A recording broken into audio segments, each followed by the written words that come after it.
तो आपने हमें भी कहीं ना कहीं वो फ्लैशबैक में ले गए आप, जो 80-90 के दशक में जिस प्रकार का संघर्ष जनता ने किया है और उसकी लीडरशिप आप सभी लोगों ने की है। और शायद वो दौर सबसे एक बेहतरीन दौर रहा जबकि लोग क्षेत्र, समाज, जाति और इन सारी चीज़ों से ऊपर उठ के एकजुट एक मत होके एक मंच पे आए थे और बिल्कुल संगठनात्मक रूप से एकजुट होकर आंदोलन लड़ा था। तो विकास अगर उस स्थिति में जो जिस प्रकार के कष्ट झेल के उत्तराखंड राज्य आंदोलन शुरू किया गया, उसके बाद जो आगाज किया गया उसको अंजाम तक पहुंचने में 9 नवंबर 2000 में राज्य बन पाया। और इस बीच कई समितियां मुलायम सिंह सरकार उत्तर प्रदेश ने बनाई, कौशिक समिति है, मिश्रा कमेटी है, बहुत सारी चीजें ऐसी बनाई गई। तो उस समय का जो संघर्ष है, संघर्ष के बाद अगर आज की डेट में हम आपसे बात कर रहे हैं तो उत्तराखंड के बारे में जो कहा जा रहा है कि उसका उत्तराखंड को विकास के पैमाने पर बात करें, समावेशी और समग्र विकास के पैमाने पे, तो मौजूदा सरकार कह रही है कि उत्तराखंड संवर रहा है, उत्तराखंड बढ़ रहा है, आगे संवर रहा है, उत्तराखंड बदल रहा है। तो आपको क्या लगता है वाकई में, अगर आप पिछले 30 साल 40 साल में देखा जाए और खासकर 22 साल में देखा जाए उत्तराखंड गठन की, तो क्या वाकई उत्तराखंड संवर रहा है, बदल रहा है, या उत्तराखंड बिखर रहा है या भटक रहा है? क्या लगता है आपको, क्या क्या इसमें हकीकत कितना है और अफसाना कितना है? देखिए, राज्य तो बन गया और उत्तराखंड की जनता, उत्तराखंड का आंदोलन का सफल नेतृत्व के वजह से ही राज्य बना है। और उत्तराखंड की महान जनता का बड़ा योगदान है, छात्रों का, नौजवानों का, महिलाओं का बड़ी भागीदारी इस आंदोलन में रही है। और जो मकसद था हमारा, जो 2000 में राज्य बना, तो उसमें सबसे बड़ी जो साजिश हुई, उसमें 2 साल भाजपा की सरकार थी, भाजपा की सरकार थी। और जो मूल निवास का जो सवाल था, जिसकी अवधारणा को लेकर राज्य बना था कि यहाँ के मूल निवासियों का जीवन कैसे सुरक्षित रहे, उनके अधिकार कैसे सुरक्षित रहे, वो बड़ा सवाल था। लेकिन 2000 में बड़ी टैक्टिक्स के तहत, बड़ी चालाकी के साथ, बड़ी धूर्त चालाकी के साथ जो है भाजपा के लोगों ने और कांग्रेस के लोगों ने अस्थाई निवास का जो है सगोपा फेंका। जबकि होना ये चाहिए था कि अस्थाई निवास का तो कोई सवाल पैदा नहीं होता उस समय, मूल निवास का सवाल होना चाहिए था कि भाई जो यहाँ का मूल निवासी है वो बनना चाहिए था सर्टिफिकेट। लेकिन उन्होंने चालाकी से मूल निवास को तो नेपथ्य में डाल दिया और अस्थाई निवास को जो है इन्होंने लागू कर दिया। और वो लागू किया 2000 से। तो उसके बाद सरकार जो है हाई कोर्ट गई तो सरकार ने ढंग से पैरवी नहीं की। बहुगुणा सरकार जो है 2013 में high court, Nainital high court से फैसला आया सिंगल बेंच का कि अस्थाई निवास 2001 से लागू हो, 2000 से लागू हो। हमने कहा ये तो हमारे साथ बड़ा अन्याय है। और हमारा एकमात्र विधायक था और मंत्री था और कांग्रेस का साथ समर्थन हमने दिया था 2012 में। और उसमें स्पष्ट तौर पे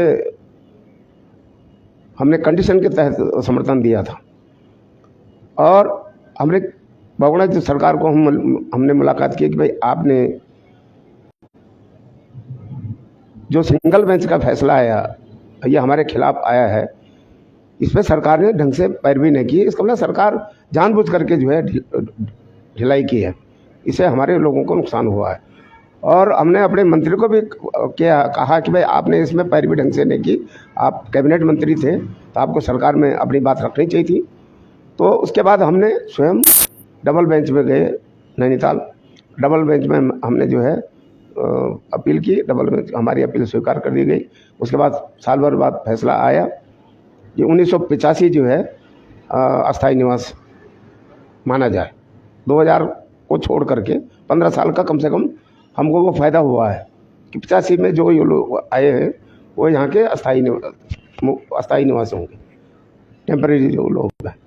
तो ये हुआ। लेकिन इन्होंने कोई काम नहीं किया, भाजपा के लोगों ने, कांग्रेस के लोग, ये दोनों मिले हुए थे, दोनों की एक ही वो था। दूसरा ये था कि हमने शुरू में कह दिया था कि अनुच्छेद 371 जब कोई भी राज्य बनता है तो उसकी ज़मीनों में जो है सबसे पहले वो कानून बनना चाहता है कि भाई आप बाहर के लोगों को ज़मीन बेचोगे या प्रतिबंध लगाओगे। जैसे हिमाचल में हुआ, हिमाचल का आज जो कारण है जो आगे बढ़ना, उसके सबसे बड़ा उपलब्धि रही कि वहाँ अनुच्छेद 371 लागू है। बाहर का व्यक्ति वहाँ 1 इंच ज़मीन भी नहीं खरीद सकता है। तो वो लागू अगर हमारे यहाँ होता तो आज जो ये बड़े बड़े भू माफिया यहाँ आ गए हैं, खनन माफिया यहाँ आ गए हैं, शराब माफिया यहाँ आ गए हैं, और नेता भी बहुत बड़े माफिया हैं। इनका संरक्षण जो है वो नेता है, चाहे वो मुख्यमंत्री के रूप में हो, मंत्री के रूप में हो, विधायक के रूप में हो, इनको संरक्षण देने वाली सरकारें हैं इन माफियों को। तो उसको सीधा सीधा हमको नुकसान हुआ है। आज तमाम हरिद्वार से लेके बद्रीनाथ तक जो अच्छे अच्छे स्पॉट हैं वो सब बाहर के लोगों के हाथों पे है। यहाँ के लोग तो अपने आप को ठगा सा महसूस कर रहे हैं। जो अच्छी जगह है वो सब बाहर के लोगों के हाथों पे, यहाँ का आदमी जो मूल निवासी है वो अपने आप को ठगा सा महसूस कर रहा है। तो ये बड़ी साजिश के तहत हुआ है। भाजपा और कांग्रेस के लोगों ने अपने बड़े बिल्डरों को, बड़े बड़े माफियाओं को लाया, क्योंकि इनको राजनीति उत्तर प्रदेश में करनी है, हरियाणा में करनी है, दिल्ली में करनी है, बिहार में करनी, सब जगह करनी है। तो इन्होंने अपने बड़े लोगों को फायदा दिलाने की कोशिश की और इस पहाड़ को लूटने का प्रयास पूरा उन्होंने षड्यंत्र रचा, अब तक लूट रहे हैं। और राजा बनने के बाद क्या था, क्या हुआ, हम कहा नौकरी लगेगी, कुछ नहीं। यहाँ इतने उद्योग लगे हैं, जबकि उद्योगों में क्लियर ही होता है कि जब कोई नया राज्य बनता है तो नए उद्योग भी लगते हैं वहाँ, और उसमें साफ होता है कि स्थानीय लोगों को रोज़गार मिलना चाहिए, 70% लोगों को रोज़गार मिलना चाहिए। वो इस कंडीशन में कि भाई आपको सब्सिडी मिलती है, बिजली में सब्सिडी मिलती है, आपको उसमें सब्सिडी मिलती है, ज़मीन आपको फ्री मिलती है, बहुत कम कीमत में सरकार देती है, इसलिए कि भाई यहाँ के लोगों को रोज़गार मिल सके। लेकिन उधम सिंह नगर में इतना बड़ा सिटगोल है, हरिद्वार में इतना बड़ा सिटगोल है, सहसपुर में है, लेकिन किसी भी इंडस्ट्री में यहाँ का स्थानीय नहीं होगा, आपको नहीं मिलेगा। सब आउट ऑफ स्टेट के लोग होंगे, कोई पश्चिम उत्तर प्रदेश का होगा, कोई इधर पूर्वी उत्तर प्रदेश का होगा, लेकिन उत्तराखंड का कोई भी व्यक्ति फैक्ट्री में नहीं है। तो हमने राज्य किसके लिए बनाया था? तो ये साजिश के तहत सारी चीज़ें हुई है, और इस सरकार को, प्रदेश को लूटने में कोई कसर नहीं छोड़ रहा है। आप देखिए ना, कितने भर्ती घोटाले हो गए, लीक हो गए, दरोगा पेपर लीक, आपका पटवारी पेपर लीक, सारा लीक ही लीक हो रहा है। तो ये सरकार क्या है? ये भ्रष्टाचार की जननी है। 10 साल कांग्रेस ने इस राज्य के अंदर सरकार चलाई है, 10 साल भाजपा ने, और दोनों ने बराबर इस पहाड़ को लूटा है, और भ्रष्टाचार में कोई कम नहीं है। ये तो इनका तो कंपटीशन हो जाए दोनों का, तो दोनों संयुक्त विजेता घोषित हो सकते हैं, भाजपा और कांग्रेस की सरकारें भ्रष्टाचार में। भ्रष्टाचार के अलावा इन्होंने फूटी कौड़ी का विकास इस राज्य के अंदर नहीं हुआ है। ये करें फल रहा है, फूल रहा है, हाँ भ्रष्टाचार फल रहा है, और बाहर के जो माफिया हैं वो फल रहे हैं, वो फूल रहे हैं, उनको फ़ायदा हो रहा है। यहाँ का जो अधिकारी है, जो पहाड़ विरोधी अधिकारी है, वो उसके लिए वो जिम्मेदार है। ये जो माफियाओं का गठजोड़ है, हमारे हाथ में अगर सरकार हो जाए, सरकार आ जाए, तो हम इनको 24 घंटे के अंदर जितने भी सत्ता में रहे हैं इनको जेलों की सलाखों में रखें। जब तक ये जेलों में नहीं जाएंगे तब तक यहाँ का कुछ होने वाला नहीं है। ये तब तक खाते रहेंगे, क्योंकि ये इनकी कोई सोच ही नहीं है। ये आंदोलन में दूर तक भी इनका रिश्ता नहीं था, चाहे वो भाजपा हो, कांग्रेस हो, कोई भी लोग, सब विरोधी थे, राज्य विरोधी लोग थे। और हमको देख के तो हंसते थे ये लोग कि ये पागल हैं, राज्य की बात कर रहे हैं। तो अब राज्य को बचाने का सवाल है, सबसे बड़ा सवाल है इस राज्य को कैसे बचाया जा सकता है, क्योंकि आने वाली पीढ़ी का भविष्य अंधकार में है। यहाँ हमारा अस्तित्व खतरे में है। ना पानी पे हमारा अधिकार है, ना जंगल पे हमारा अधिकार है, ना जल पे, जल जंगल जमीन, खनिज संपदाएं सब खनिज माफिया बाहर से हैं, भू माफिया बाहर से हैं, सारे लोग इस प्रदेश को लूटने में लगे हुए हैं। और सबसे बड़ा जो मामला आता है 2000 के बाद, राज्य बनने के बाद, जो 50 लाख आदमी जो आया है इस उत्तराखंड में, वो सीधे सीधे पहाड़ के हितों को प्रभावित कर रहा है।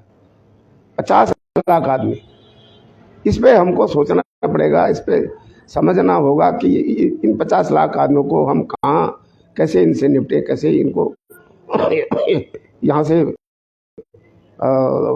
खदेड़ने की बात भी हम कर सकते हैं, क्योंकि हमारा जो सारा जो संस्कृति है वो प्रभावित हो रही है। हमारा जो सामाजिक ताना बाना है वो सारा बिगड़ रहा है, सारा खराब हो रहा है। और इसलिए हमको जो हमारा पर्वतीय क्षेत्र है, जो हमारी संस्कृति है, जो हमारा जो रहन सहन का जो वह है, जो ज्योग्राफी सोच हमारी, जो राजनीतिक हमारा पृष्ठभूमि है, जो धार्मिक पृष्ठभूमि है, उसी तरह का हमको राज्य चाहिए था। वो उसी के पीछे हमारी कल्पना थी कि छोटा सा राज्य होगा, यहाँ विकास होगा, यहाँ पर्यटन मानचित्रों में पूरी दुनिया के अंदर जो है पर्यटन में हम आगे होंगे। तो ये सब कुछ नहीं हो रहा है, सब बाहर के लोग फ़ायदा उठा रहे हैं। यहाँ के लोगों को कुछ नहीं मिला है, सादतें पहाड़ के लोगों ने दी है, फ़ायदा जो है नीचे के लोग उठा रहे हैं। तो ये जो सामंजस्य है, ये असमानता का मामला है, इसलिए बहुत बड़ी चुनौती है, बहुत बड़ी लड़ाई हमको लड़नी पड़ेगी। नौजवानों को, जो हमारी आने वाली पीढ़ी है, उनके लिए रास्ता तो हमको बनाना पड़ेगा, इसको ठीक करना पड़ेगा। ये सबकी नैतिक जिम्मेदारी है, हम लोग सब मिल करके पहाड़ को बचाने की बात हम करेंगे। यही हमारा अब आखिरी जो लड़ाई है, यही इसी लड़ाई को लेकर के हम जनता के बीच में जाएंगे और जनता को भी आगाह करेंगे कि ये 22 साल कम नहीं होते हैं किसी भी राज्य के लिए। 22 सालों में आपने क्या पाया है, क्या खोया है, ये जनता को आकलन करना चाहिए।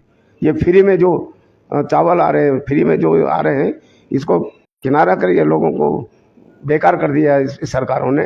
ये चावल और गेहूँ फ्री से काम चलने वाला नहीं है, ये तो लूट रहे हैं पूरे देश को। और हमारे देखिए पर्वतीय क्षेत्र में जो पर्यावरण है, पर्यावरण पहाड़ के लोगों ने जिंदा रखा हुआ है, पहाड़ की महिलाओं ने जिंदा रखा है। जल जंगल जो जंगल है वो हमारे गांव वालों ने उसको बचा के रखा है, जंगलात ने नहीं बचाया है, गांव के लोगों ने बचाया है। इसलिए हम चाहते हैं कि उनके एवज में वो जो ग्रीन बोनस होता है, आप ग्रीन बोनस के रूप में पर्वतीय क्षेत्रों को सस्ता गैस जो है फ्री दें, क्योंकि पर्यावरण की रक्षा पर्वतीय क्षेत्र के लोग कर रहे हैं, पहाड़ के लोग कर रहे हैं। जंगल जो बचे हुए हैं वो पहाड़ की नारियों की देन है, पहाड़ के लोगों की देन है जो वहाँ पहाड़ में रह रहे हैं। आज तो हम तो पहाड़ तो खाली हो गया है, वहाँ जंगली जानवर हैं, बंदरों ने, सोनों ने पहाड़ को किसी काम का नहीं छोड़ा। तो ये हम कहाँ किसके लिए हमने राज्य बनाए हैं? तो ये बड़ी चुनौती है, इस चुनौती को हम कैसे ठीक करें, इसके लिए हमको बड़ी लड़ाई लड़नी पड़ेगी, बड़ी लड़ाई लड़ने की आवश्यकता है। तो पवन जी, आपने एक चीज़ कही अभी कि पहाड़ जो उत्तराखंड राज्य की जो संकल्पना थी वो पहाड़ी राज्य की थी। हालांकि पहाड़ी राज्य रह नहीं गया। आज जो कोशिशें की जा रही हैं इस राज्य को, तमाम आपने कहा 50 लाख लोग बाहर से आके, बाहरी लोगों ने यहाँ के फर्जी तरीकों से या जायज़ नाजायज़ तरीकों से अस्थायी निवास प्रमाण पत्र बना के यहाँ नौकरियां पाई, यहाँ के ज़मीनें खरीदी, यहाँ के निवासी बनाए गए, वो ज़बरदस्ती रोज़गार व्यवसाय उन लोगों ने कब्जा दिया। तो आपका कहने का ये भी मतलब था कि पहाड़ जो उत्तराखंड राज्य का आंदोलन हुआ वो ठेठ पहाड़ियों ने शुरू किया, दूर दराज के ग्रामीण क्षेत्रों से वो चिंगारियां उठी थी जो एक बड़े आंदोलन के रूप में सामने आई थी। गोलियां खाई ठेठ पहाड़ियों ने, लाठी डंडे खाई, शहादतें दी ठेठ पहाड़ियों ने, और मलाई आज कोई और खा रहे हैं जिनका प्रत्यक्ष और परोक्ष रूप से उस समय जो वो संघर्ष था 80-90 के दशक का, उसमें कहीं कोई भूमिका नहीं थी। आज मलाई वो खा रहे हैं। दूसरी बात आपने बताई कि आज जो स्थितियां हैं, अगर हम इस नवोदित से युवा राज्य की बात करें तो 22 सालों में यहाँ लूट खसोट, जल जंगल, जमीन और जो यहाँ के संसाधन है उस पर तो लूट खसोट जारी थी। उसके अलावा अब रोजगार, व्यवसाय और सरकारी नौकरियों में भी लूट खसोट की इन्होंने एक वो परिपाटी शुरू कर दी है। आपने ये भी बताया कि ये जो सरकारें चल रही हैं ये न तो भाजपा कांग्रेस तो बात की बात है, ये तो लेबल लगा हुआ है। बाकी अंदर खाने जो बात कही आपने कि उसमें शराब माफिया, खनन माफिया, भू माफिया, वन माफिया और अब एक नया माफिया भी इसमें जुड़ चुका है, भर्ती माफिया। तो ये माफिया मिलके कुछ राजनीतिक जो या प्रशासनिक तंत्र से जुड़े जो लोग हैं उनकी सरपरस्ती में, उनके संरक्षण में ये चला रहे हैं। तो ये जो चल रहा है, अभी नया जो मामला आया है, इन्होंने रोज जो पहाड़ी क्षेत्र में यहाँ रोजगार की तलाश में, सरकारी नौकरियों की तलाश में यहाँ पे आते थे, पढ़ते लिखते थे। आज स्थितियाँ ये हैं कि तमाम प्रतिभा होने के बावजूद आज भर्ती माफियाओं के सक्रिय होने के कारण जो पर्दे के पीछे से इन लोगों को चला रहे हैं और इन्होंने करोड़ों अरबों का व्यापार बना दिया ये भर्ती प्रक्रियाएं हैं। तो इस बारे में क्या कहेंगे आप? ये बदल क्यों नहीं रहा है? 2002 में जब पहली बार यहाँ पे एसआई और पटवारी भर्ती प्रकरण शुरू हो गया था, उसमें पौड़ी के डीएम थे लांबा, उस समय वो भी निलंबित हो गए थे, लेकिन उसके बाद उनको 1 साल निलंबित रखने के बाद फिर प्रमोशन दिया गया। तो ये इतने साल बीत जाने के बाद यहाँ की सारी नौकरियों में, यहाँ तक कि जो ये उपनल से भी लगाए जा रहे हैं, तमाम राजस्थान, दिल्ली, पता नहीं कहाँ से लोग के लेके यहाँ पे, चाहे एम्स हो, चाहे अन्य जो भी संस्थान हो, बाहर के लोगों को ठेके में यहाँ लगाया जा रहा है। तो अब जल जंगल जमीन से बढ़कर या प्राकृतिक संसाधन से बढ़ के यहाँ के भूमि के अलावा अब यहाँ के रोजगार, व्यवसाय और सरकारी नौकरियों को भी छीना जा रहा है। तो इसमें ये पर्दे के पीछे से कौन खेल खेल रहे हैं और कैसे इनका पर्दाफाश होगा? देखिए, भर्ती वाले प्रकरण में तो क्लियर साफ है कि एसडीएम के पीसीएस में 1 करोड़ रुपए, डॉक्टर में 1 करोड़ रुपए, 80 लाख रुपए, और पटवारियों में 50 लाख रुपए, इस तरह से ये सब फिक्स है। और ये जब तक बंद नहीं होता है तब तक ये इसका कोई इलाज नहीं, और ये बंद नहीं होगा जब तक ये सरकारें रहेगी, भाजपा की हो, कांग्रेस की हो, ये चलता रहेगा। ये खेल तो दिल्ली से होता है, संचालित दिल्ली से होता है, बगैर दिल्ली के इशारे पे यहाँ पत्ता भी नहीं हिलता है। सब दिल्ली के इशारे पे काम होता है, नागपुर के इशारे पे काम होता है, क्योंकि इनके जो माई बाप है वो दिल्ली है। ये तो नौकर हैं, इनकी कोई ज़्यादा हैसियत नहीं है। तो मालिक जो कहेगा उसी हिसाब से होता है। तो एक साल में स्थितियाँ जो आ चुकी हैं, विगत 1 साल से लगातार इतने बड़े, और उसके सारे सबूत मौजूद, एविडेंस भी हैं, विटनेस भी हैं, सारी चीजें, उसके फैक्ट भी मौजूद हैं सारे, कि भर्ती को फिक्स किया गया है, डाटा सीट या ओएमआर सीट में हेरा फेरी की गई है। उसके अलावा नया तरीका पेपर लीक का ढूंढा गया है। उसके अलावा प्रमोशन और ट्रांसफर में भी भ्रष्टाचार है। और 1 साल में तो कह सकते हैं ये पानी सर से ऊपर आ चुका है, दाल में काला नहीं, पूरी दाल ही काली हो चुकी है। तो इस बारे में इतना बड़ा प्रकरण होने के बावजूद केंद्र की मोदी सरकार ने या अमित शाह ने कोई बयानबाजी नहीं दी है, चाहे अंकिता भंडारी हत्याकांड हो, चाहे कुछ भी हो। जबकि इससे भी छोटा जो मामला था पश्चिमी बंगाल में शिक्षा विभाग में ट्रांसफर या प्रमोशन से लेकर, जिसमें 55 करोड़ रुपए पाए गए थे, तो वहां तो ईडी और सीबीआई और आईबी तक लगाई गई थी। लेकिन यहाँ इनकी चुप्पी क्यों इतना चुप रहे? क्यों उन्होंने एक इतना बड़ा प्रकरण, इतने बड़े स्कैम होने के बावजूद एक लफ्ज भी केंद्र सरकार के किसी मंत्री या जो उनके शीर्ष नेतृत्व हैं वहां से नहीं निकला?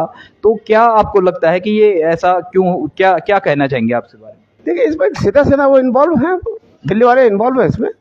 और अंकिता हत्याकांड में तो भाजपा का बड़ा अधिकारी है, बड़ा नेता है, दायित्वधारी है।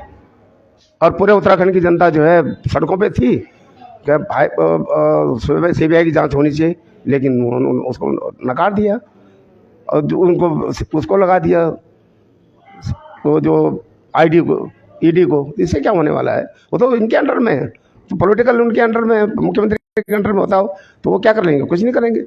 अब ये भर्ती प्रकरण जो भी हुआ है, घपला हुआ है, जब तक कोई बड़ा अधिकारी उसमें नहीं इन्वॉल्व होगा, जब तक कोई मंत्री इन्वॉल्व, मुख्यमंत्री नहीं होगा, तब तक ये राज खुलेगा नहीं। उनको बचाने के लिए वो किसी छोटे माफिया को गिरफ्तार कर दिया और उसको बलि का बकरा बना दिया, जाओ भाई बाकी हम निपट लेंगे, तो नाम मत लेना किसी का। इसमें तो आईएएस अधिकारी इन्वॉल्व हैं, मंत्री इन्वॉल्व हैं। अब बड़े दुर्भाग्य की बात है, इतना बड़ा प्रकरण हुआ है, ये इतने भर्ती घोटाले हुए हैं, किसी भी विधायक ने कोई बयान तक नहीं दिया, किसी भी पार्टी के विधायक ने उस भर्ती प्रकरण में जो उजागर हुआ है, इतने अभी जो बंद हुए हैं, उसमें किसी विधायक ने नहीं बोला, ना विधानसभा में ना बाहर भी नहीं बोला। तो ये क्या है? सब मिले हुए हैं अंदर, सबको पैसा मिलता है। ये तो सांठगांठ है, पूरा तंत्र ही भ्रष्ट है। सब मिले हुए हैं। भाजपा को पता है कहाँ पर क्या है, कांग्रेस को पता है सब, क्योंकि रास्ते तो सब पता है उनको, इसलिए वो सब दोनों मिले हुए हैं। और भाजपा दूसरे स्टेट में कोई विरोधी सरकार है तो वहाँ सीबीआई की जांच कर देगी, ईडी लगा देगी, सीडी लगा देगी। लेकिन जहाँ अपने यहाँ वो बहुत ईमानदार है, तो जनता सब देख रही है। इतना बड़ा मामला उत्तराखंड में हुआ है, अंकिता में क्या था उसमें, तो सीबीआई की जांच कर देते, क्या दिक्कत थी। स्टेट गवर्नमेंट को तो खाली वो बोलना था कि ठीक है सीबीआई के लिए तैयार हूँ, सीबीआई की जांच होनी चाहिए, बस इनको एक प्रस्ताव देना था और केंद्र तुरंत उसको हो जाता। अब तक तो वो जो माफिया था, जो बड़ा वीआईपी था, उसका नाम आ जाता। उसको बचाने के लिए उन्होंने वो सीबीआई की जांच ही नहीं कर रही, क्या उसकी जरूरत नहीं। और बेवकूफ़ बना रहे लोगों साहब, अगर सीबीआई की जांच होगी तो सारी भर्ती प्रकरण बंद हो जाएंगे और नियुक्तियाँ नहीं होगी। भाई वो अलग चीज़ है, नियुक्तियाँ क्यों नहीं हो सकती हैं? वो तो एक मामले को लेकर के आप सीबीआई की जांच कर रहे हैं, तो औरों को क्या मामला है इसमें? तो ये सब जनता को भ्रमित करने की बात है। इस राज्य को भगवान मालिक है, बचा सकता, हमारी बस का तो है, बड़ा मुश्किल है। इसलिए बड़े आंदोलन की जरूरत है, छोटा मोटा आंदोलन नहीं चाहिए, बड़ा आंदोलन की जरूरत है। और जनता ही फैसला करेगी, जनता के बीच में हमको जाना पड़ेगा।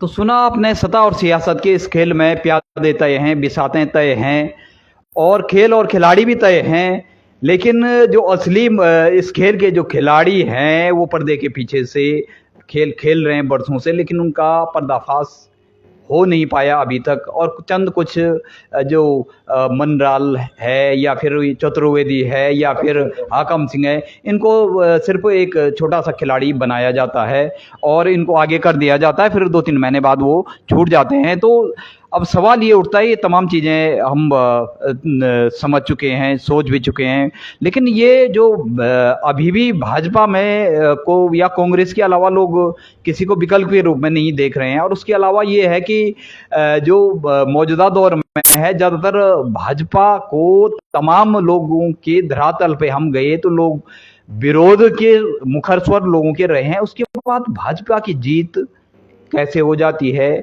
क्या आपको लगता है पंवार जी, इसमें कहीं कुछ ऐसे भी सवाल उठाए जा रहे हैं कि कुछ बता रहे हैं ये सब कुछ नहीं है, ये ईवीएम का कमाल है या कुछ? अब आखिर है क्या हकीकत? क्योंकि तमाम विरोधों प्रतिरोधों के बावजूद और पिछले 10 सालों में जो कुछ हो चुका है पूरे देश में, तमाम अभी हम भी खुद देख रहे थे, जो वर्ल्ड रैंकिंग है उसमें भारत की बहुत बदहाल स्थिति है। मैं अभी थोड़ी देर पहले देख रहा था ग्लोबल हैप्पीनेस इंडेक्स, यानी जो विश्व प्रसन्नता सूचकांक है, उसमें भारत 125वें नंबर पे है, यानी बांग्लादेश और पाकिस्तान, नेपाल जैसे देश भारत से आगे हैं।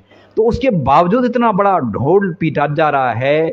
जनता की स्थिति वो है, मानव विकास की स्थिति वो है जो वर्ल्ड रैंकिंग में दिखाई जा रही है। तकरीबन 20 इंडेक्स जो निकलते हैं मानव विकास सूचकांक से लेकर और तमाम बुनियादी सुविधाओं और सेवाओं से जो, उसमें भारत की रैंकिंग 100 से भी बाहर है। तो उसके बावजूद ये जो लोग पीट रहे हैं विकास और समग्र समावेशी विकास का ढिंडोरा पीट रहे हैं, और उसके बावजूद जनता के बीच में भी मुखर स्वर हमने सुने। हम ग्राउंड जीरो पे जाते हैं, ग्राउंड रिपोर्ट में दिखाते हैं, तो कई बार जनता के भी मुखर स्वर सुनाई देते हैं, लेकिन उसके बावजूद क्यों भाजपा वहां से जीती जाती है? तो कहीं ना कहीं आपको लगता है कि ईवीएम को भी चेंज होना चाहिए या ईवीएम का कमाल हो सकता है इसमें कुछ?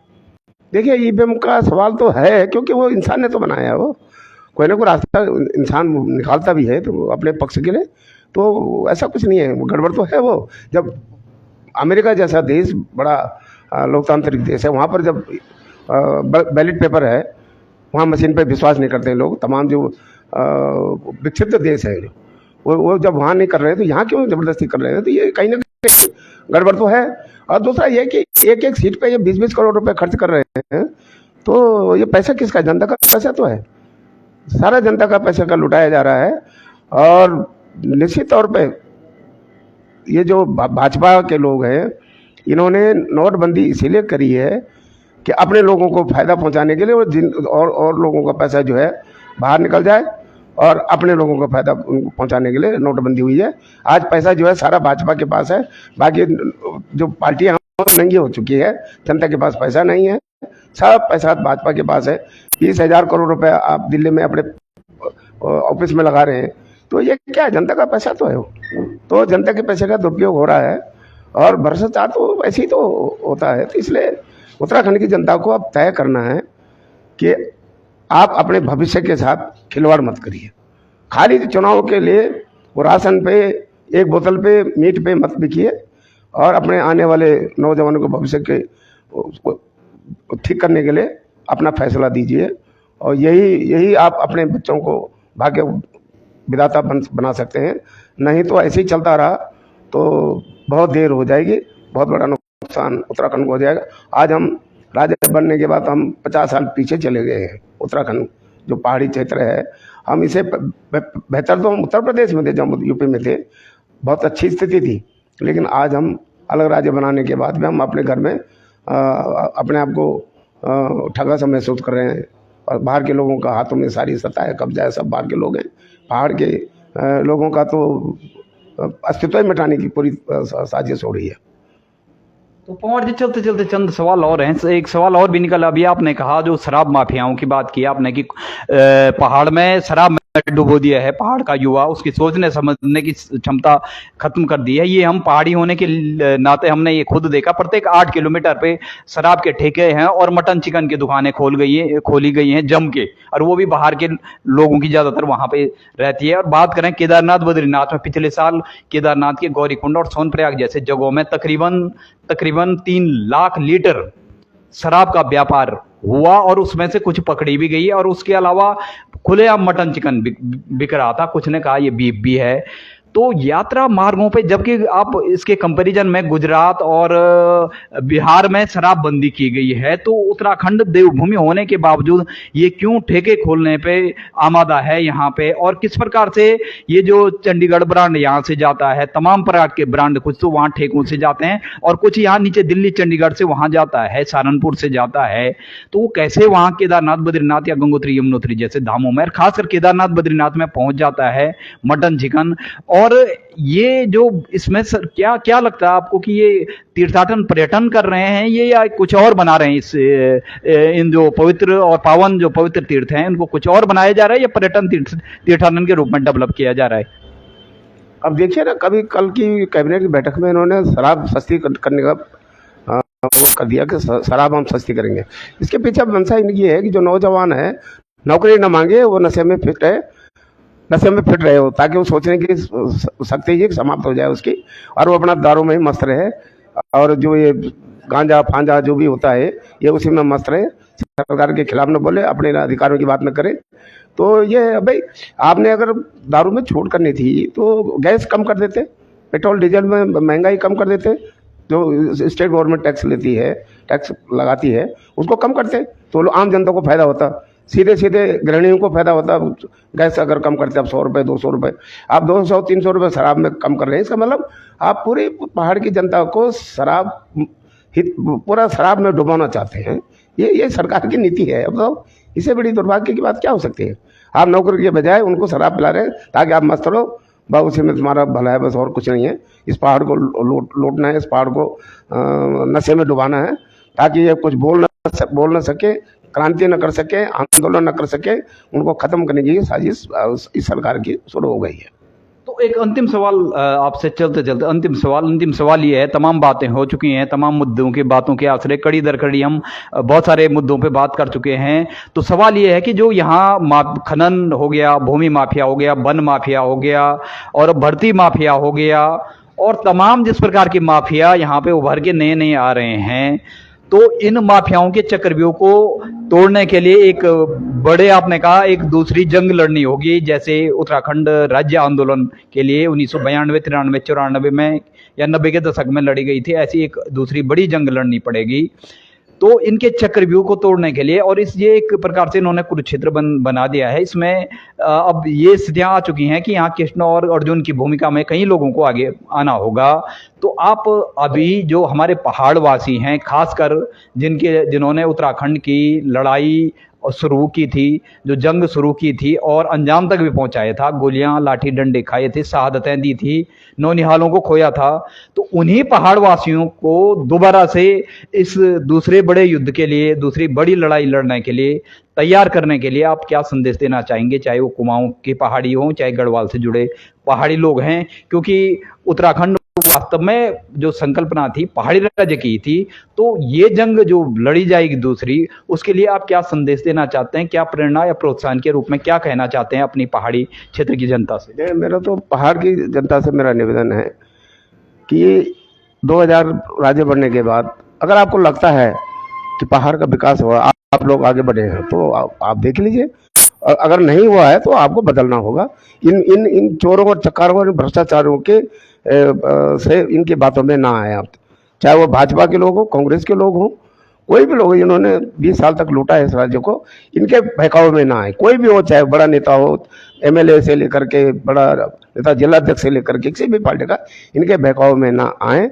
और हम जल्दी से हम जनता के बीच में जाएंगे और जनता ही हमारी अदालत है, जनता ही बड़ी ताकत है, जनता ही जनार्दन है। और जनता के बीच में जा करके हम एक नया जो है संघर्ष का खाका तैयार करेंगे। और ईमानदारी के साथ जो हमने 90 के 2000 से पहले के जो हमने काम किए उत्तराखंड के अंदर ने, बड़े ईमानदारी के साथ हमारे सब लोगों ने मिलकर के काम किया है।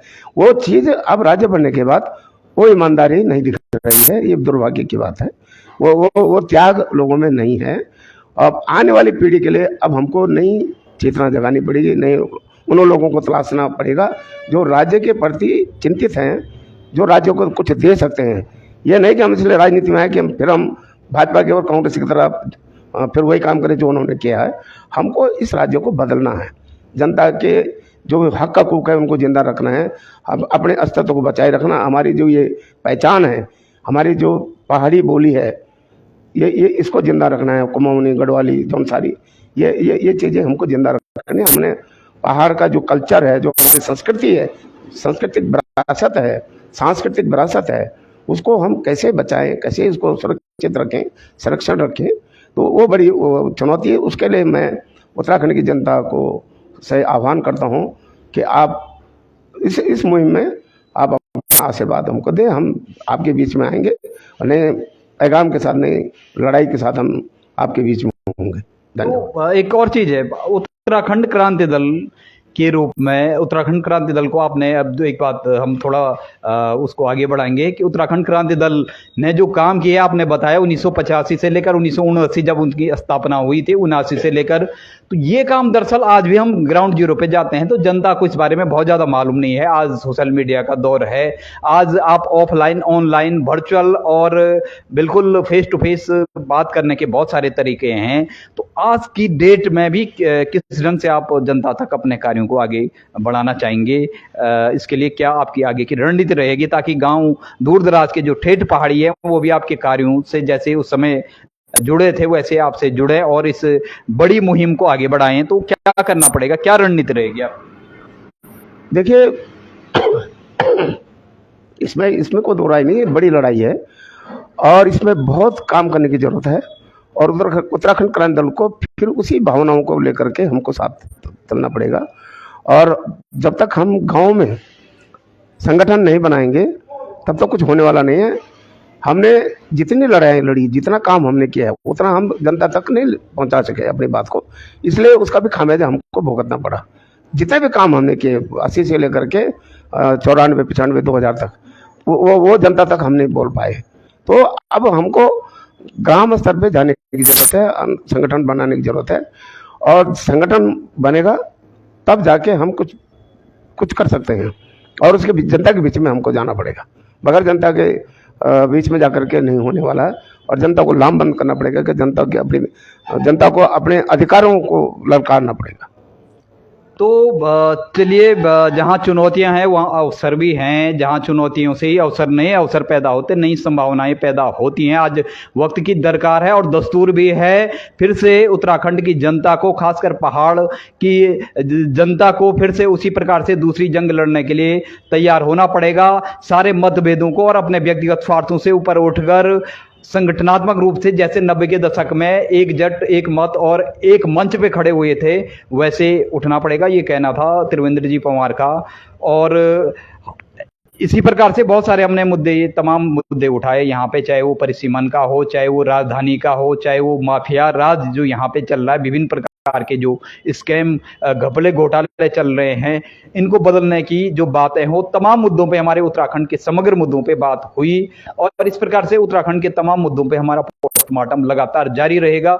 एक और शख्सियत के साथ, एक और नए मुद्दे के साथ और नए विषयों के साथ आप लोगों को रूबरू करवाएंगे। आप सभी लोगों का हमसे जुड़ने के लिए बहुत बहुत शुक्रिया, बहुत बहुत धन्यवाद। नमस्कार।